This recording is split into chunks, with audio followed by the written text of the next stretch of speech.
Neutron stars کیا ہوتے ہیں؟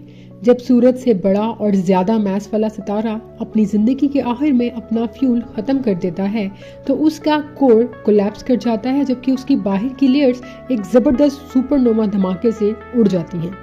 اس دھماکے کے بعد کیا باقی رہتا ہے؟ یہ ستارے کے اصل میس پر ڈیپینڈ کرتا ہے۔ وہ ستارہ جس کا میس ہمارے سورج سے تقریباً 10 سے 20 گنا زیادہ ہو، اپنے پیچھے ایک نیوٹرون سٹار چھوڑ دیتا ہے، اور اس سے بھی زیادہ میس والا ستارہ بلیک ہول بن جاتا ہے۔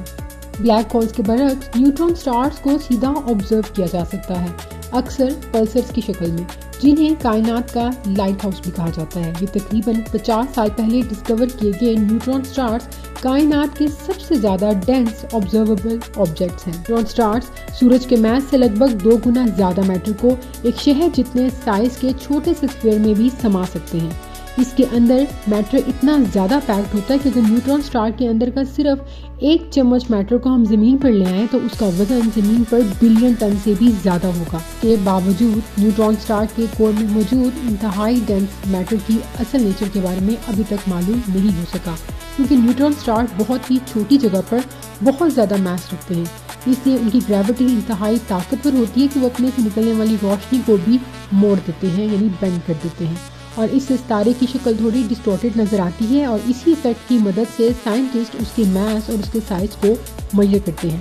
زمین پر سائنٹسٹ نیوٹرون سٹار جیسی ایکسٹریم کنڈیشنز پیدا نہیں کر سکتے، اس لیے انہیں گلیکسی کا مشاہدہ کر کے ایکسٹریم میٹر اور گریوٹی سے ریلیٹڈ پرانے سوالوں کے جواب ڈھونڈنے پڑتے ہیں۔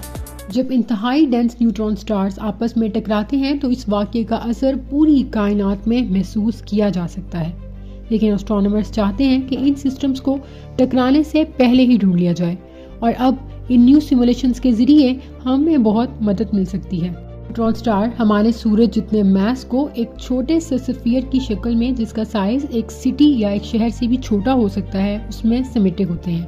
جب 2 نیوٹرون سٹارز ایک دوسرے کے گرد چکر لگاتے ہیں تو آخر کار وہ مل کر مرج ہو جاتے ہیں، اور یہ واقعہ اسپیس ٹائم میں لہریں پیدا کرتا ہے۔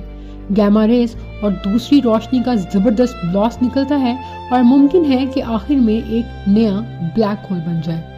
نیوٹرون سٹارز کے پاس انتہائی طاقتور میگنیٹک فیلڈز ہوتی ہیں جو انرجیٹک پارٹیکل سے بھری ہوتی ہیں۔ ناسا ایمز کے پلیٹڈ سپر کمپیوٹر پر چلنے والی یہ سیمولیشنز دکھاتی ہیں کہ میگنیٹک فیلڈ ستاروں کے ٹکرانے سے کافی دیر پہلے ہی آپس میں انٹریکٹ کرنا شروع کر دیتی ہے۔ جب میگنیٹک فیلڈز آپس میں انٹرٹوائن کرتی ہیں، یعنی الجھتی ہیں، تو ایک چمک پیدا ہوتی ہے۔ جب یہ ستارے اسپائرل ہوتے ہوئے ایک دوسرے کے قریب آتے ہیں تو یہ چمک آہستہ آہستہ تیز ہو جاتی ہے۔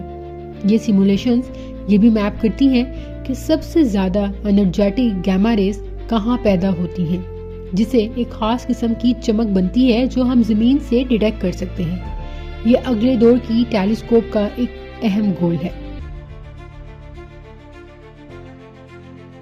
ایسی سیمولیشنز اسٹرونامر کو یہ بہتر سمجھنے میں مدد دیں گی کہ میگنیٹک فیلڈز کا انٹریکشن کیسے ہوتا ہے، اور وہ الیکٹرو میگنیٹک سگنل جو نیوٹرون سٹارز کے ٹکرانے کی نشاندہی کرتے ہیں، ان کو بھی بہتر طریقے سے پریڈکٹ کیا جا سکے گا۔